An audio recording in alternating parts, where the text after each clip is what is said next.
የፊፋ የክለብ ዓለም ዋንጫ የምድብ ጨዋታዎች መደረጋቸውን የቀጠሉ ሲሆን ትላንት በተደረጉ ጨዋታዎችም ውጤቶችን ባጭሩ ለመግለጽ ያህል ማንቸስተር ሲቲ በድል የጀመሩ ሲሆን ሲቲዝኖቹ ወደ ካዛብላንካን 2-0 በሆነ ውጤት ማሸነፍ ችሏል። ለሲቲዝኖቹ ግቦቹንም ፊል ፎደን ጨዋታው ከመጀመሩ ገና በሁለተኛው ደቂቃ ላይ ሲያስቆጥር አንዷን ግብ ደግሞ ጀሬሚ ዶጉ ማስቆጠር ችሏል።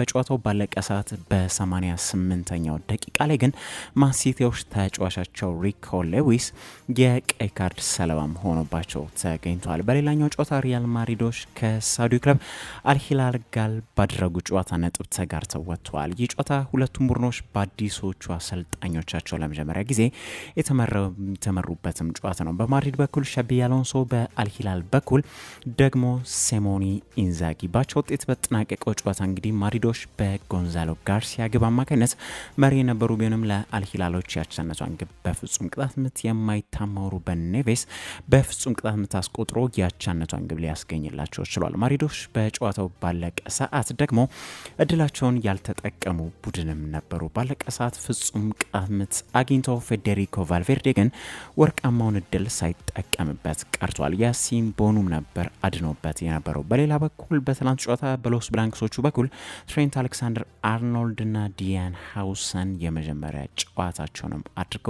አርኖልድ ጥሩ አጀማመርን ነው ያድርገው ለማለት ቢቸግርም ዲያን ሃውሰን ግን በጣም ጥሩ በሆነ ሁኔታ በመጫወት ትክክለኛውን ስምነት እንደተፈጸመበት ማሳየት ችሏል። ማድሪዶች አቻ ውጤት ካስመዘገቡ በኋላ ግን አሰልጣኝ ሻቢ አሎንሶ የገጠሙት ቡድን ቀላል እንዳልነበረም ገልጸዋል።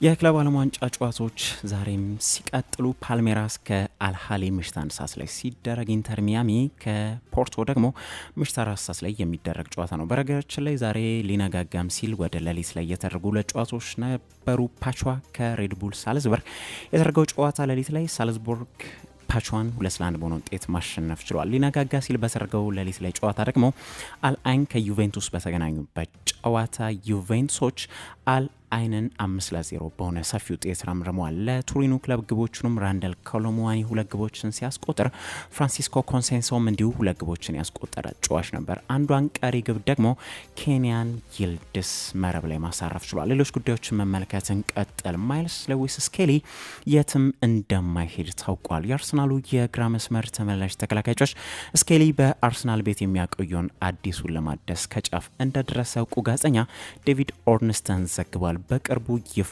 ይሆናልም ነው የተባለው። ስኬሊ አሁን ላይ በኤምሬትስ ያለው ውል ደግሞ በቀጣይ ክረምት ነው የሚጠናቀቀው። ይህን ተከትሎ ሪያል ማድሪዶች ከተጫዋቹ ጋር ስማቸው ሲያያዝ እንደነበር ይታወቃል። አሁን ግን መድፈኞቹ የሌሎችን ክለቦች ፍላጎት ለማስቀረት ሲሉ የአካዳሚ ፍሬያቸውን ውል ለማደስ ከጫፍ መድረሳቸው ተገልጿል። ስኬሊ በተጠናቀቀው የውድድር ዓመት ድንቅ ብቃትን ያስመለከተ ተጫዋች መሆኑ ጥርጥርም የለውም። ይህ ያሳየው እንቅስቃሴ አሁን ውሉ እንዲታደስም ለመቃረቡ ቁልፍ ሆኖ ተገኝቷል። ይህ አዲስ ውሉ ደግሞ ከደሞዝ ጭማሪ ጋርም ነው የሚሆነው። በዓለም ላይ ካሉ ታዳጊ ተጫዋቾችም ከከፍተኛ ተከፋዮች መካከል አንዱ ያድርገዋል ተብሏል። የ18 ዓመት ተጫዋች በተጠናቀቀ የውድድር ዓመት ለሰሜን ለንደን ክለብ 39 ጨዋታዎችን ያደረገ ሲሆን የመጀመሪያ ግቡን ደግሞ ማንቸስተር ሲቲዎች ላይ እንደነበር ያስቆጠረው የሚዘነጋ አይደለም። ሲያሳይ የነበረው እንቅስቃሴ በአሰልጣኝ ቶማስ ቱሄል ለእንግሊዝ ብሔራዊ ቡድንም የመጀመሪያ ጥሪ እንዲቀርብለት አስችሎትም የነበረበት አጋጣሚ ይታወሳል። እንግሊዝ ባደረገው የመጀመሪያ ጨዋታ ደግሞ ግብ አስቆጥሮም ነው የነበረው። በ18 ዓመቱ ከ176 ቀናቶች ለ3 አናብስት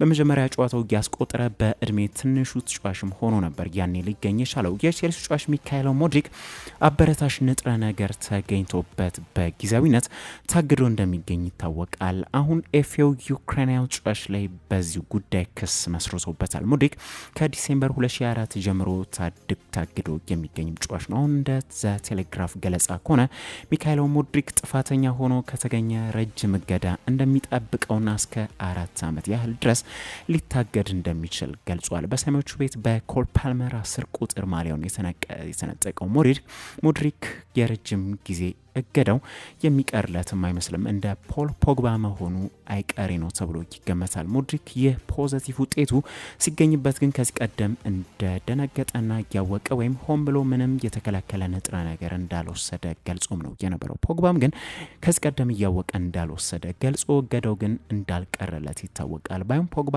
ይግባኝ አቅርቦ እገዳው በደንብ ተቀንሶለት ከ4 ዓመት ወደ 18 ወራቶች እንደተቀነሰለት አይዘነጋም። በ2023 የጥር የዙር መስኮት ግን 89 ሚሊዮን ፓውንድ ፈሰስ ተደርጎበት ስታንፎርድ ብሪጅ የደረሰው የ4 ዓመት ተጫዋች ሙድሪክ በሰሜዎቹ ቤት በመቸገሩ ኪሳራ ሆኖ ተገኝቷል ብለንም ደፍረን መናገር እንችላለን። ኤሲ ሚላኖች የግራ መስመር ተመላላሽ ተከላካይ ተጫዋቻቸው ቲዮ ሄርናንዴዝ ወደ አትሌቲኮ ደ ማድሪድ ለማቅናት በመቃረቡ የሱን ተተኪ በለንደን እያደኑ ይገኛሉ። ሮዝናሪዎቹ ለቲዮ ምትክ ቅድሚያነቱ ለአርሰናሉ ተጫዋች ኦሌክሳንደር ዚንቼንኮ ቢሰጡም አሁን ግን ያ ነገር ተቀይሮ የቶትናም ሆስፐር ተጫዋች ዴስቲኒ ኡዶጊ የሚላኖች ዋነኛ እጩ ተጫዋች መሆኑን በዛው በጣሊያን የሚገኘው ጋዜጣ ጋዜታ ዴሎ ስፖርት አስነብቧል። ፋይናንሻሊ ካየን ግን የዚንቼንኮ ዝውውር ለሚላኖች የሚመች አይነት ዝውውር ነው። ግን ደግሞ ኡዶጊ ከእድሜውም አንጻር ወጣት ስለሆነ ተመራጭ ሆኖ ተገኝቷል። ይህም ብቻ ግን አይደለም። ኡዶጊ